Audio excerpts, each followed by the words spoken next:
Good evening again, everyone. Welcome to the fifth workshop of the free Java Bootcamp, and this workshop is on operators in Java. So today we're going to be discussing what operators actually are. We're going to look at the types of operators that are available in Java, and we're going to see practically how to use arithmetic and logic operators. Let's get right into it. Okay. What are operators actually? Operators are what make computers do stuff. When you are writing code, you are manipulating data. You're trying to manipulate data, you're trying to save data, you're trying to retrieve data, you're trying to compute values and determine what to do. And to do those various operations, you need something called operators. We've actually been using some already in some examples, but we're going to look at them more intently today. So these ones, I'm the one calling them basic operators, but these are the operators we're going to look at for our first section. We're going to talk about assignment operators, relational operators, arithmetic operators, and logic operators. So these four categories are the basic operators. There are other category of operators which we can't get into right now because we haven't yet touched on other topics that relate to them. So let's dive right in. Assignment operators are operators that have to do with putting a value in a variable. We have used this one a lot already. You should already be familiar with this.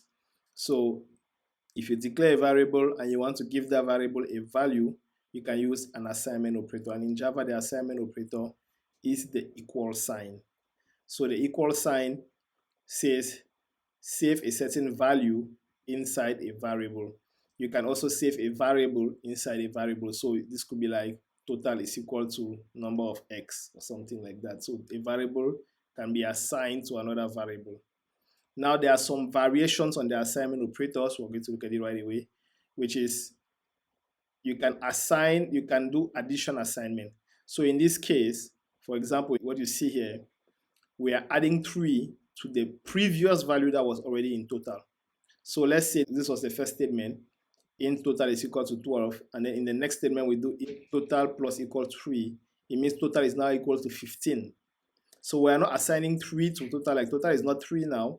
Total is now whatever was in total plus 3. And it goes the same way with subtracting from the or multiplying. This is multiplication, and this is division, and this is modulus. So simply put, assignment operators just assign a value to something. So I can say int count is equal to 17. I have assigned the value 17 to an integer count. I can say string name is equal to John. Here I have assigned the string John to the variable called name.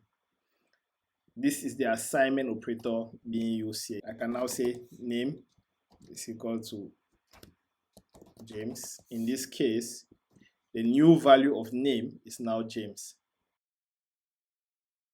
In this case, the new value of count is the old value of count plus 3. So the new value of count here will be 20. Those are assignment operators in Java. Now the next type of operators are arithmetic operators, right? So arithmetic operators basically are operators that are used to perform arithmetic calculations, simple basic arithmetic that we know. So 1 plus 1 is 2. We use the plus operator to do that. Minus is the same symbol, you know, the hyphen on the keyboard, subtraction. Multiplication is not X, it is the star symbol. Please note that multiplication is this star. This star means, for example, 2 times 4 is multiplication, and division is this slash, right? So slash is division, the fraction. So you can say 4 divided by 2. There's another category of operator, which are relational operators. These are to do comparison, how one thing relates to another, right? These are the kind of operators we used to discuss in primary school, greater than or equal to. So we don't have the exact symbol like in mathematics where you have the slash directly under here. It's greater than or equal to. This is less than. This is less than or equal to. This is strictly equal to. So this one compares that A is equal to B. Please take note about this one because, this one here, this one here, because it is 2 equal signs. It's different from the assignment operator we had where it was a single equal sign, right? So this one is two equal signs. It means are these two things equal to each other? So A is 2, B is 2, then this one will return true. So relational operators return true or false. Imagine you are writing a software for a bank, and then you want to check if somebody's balance is greater than the amount he wants to withdraw, for example, from the ATM. Let's say you're writing the software for the ATM, and somebody says, he enters that he wants to withdraw 20K.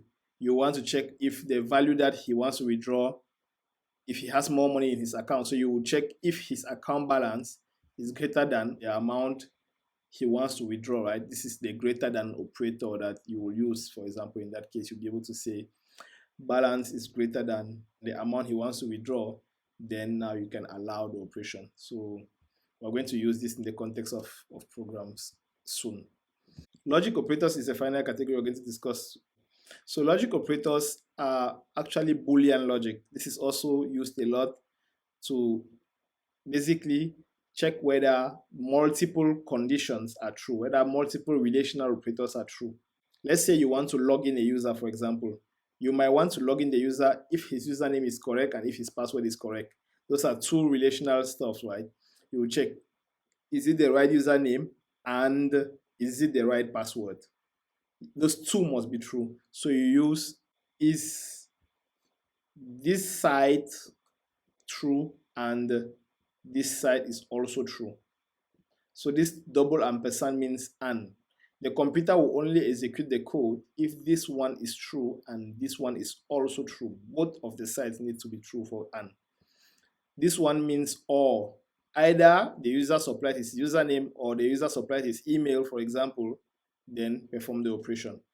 So in the context of a program, you might want to check whether something is true or something is true. Let's go back to our banking example. You might want to say, is the person having a valid current account or is the person having a valid savings account? It is an or operation, either here or this. There are other types of operators in Java. The kind of operators we have discussed so far, all the operators we have discussed so far are usually called binary operators. They usually operate on two values, like A is greater than B or 1 plus 2. You're adding two things. They are binary. They require two things. But there are some operators that require just one thing. They're usually called unary operators. There is something called bitwise operators, which we will not really cover in the whole first level of this program. And then there are other operators in Java. One word on this before we take questions in general. Precedence simply means in what order do you do operations when multiple operations come in the same line. Consider the following statement, right? What does the computer do first, right? Does the computer first multiply these two or it first subtract this one? Depending on the operation that the computer decides to do first, the computer is going to have different results for the mathematical equation you just gave or for the calculation you're trying to do.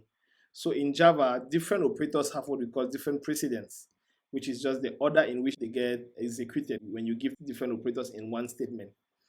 For arithmetic operators, which is the main one you can just try to remember, for arithmetic operator, multiplication comes before division, then addition, then subtraction. It means in this code that we just looked at, the computer is going to do multiplication first, then do division next, then do addition, then do subtraction. So that's the order in which these operations are going to be executed. So if you happen to come across code or you're writing code that has multiple operators on the same line, know that this is the order in which Java is going to do it. And this mnemonic helps remember it. My dear Ansari. Multiplication, division, addition, and subtraction before subtraction. This is the order. Are there any questions so far?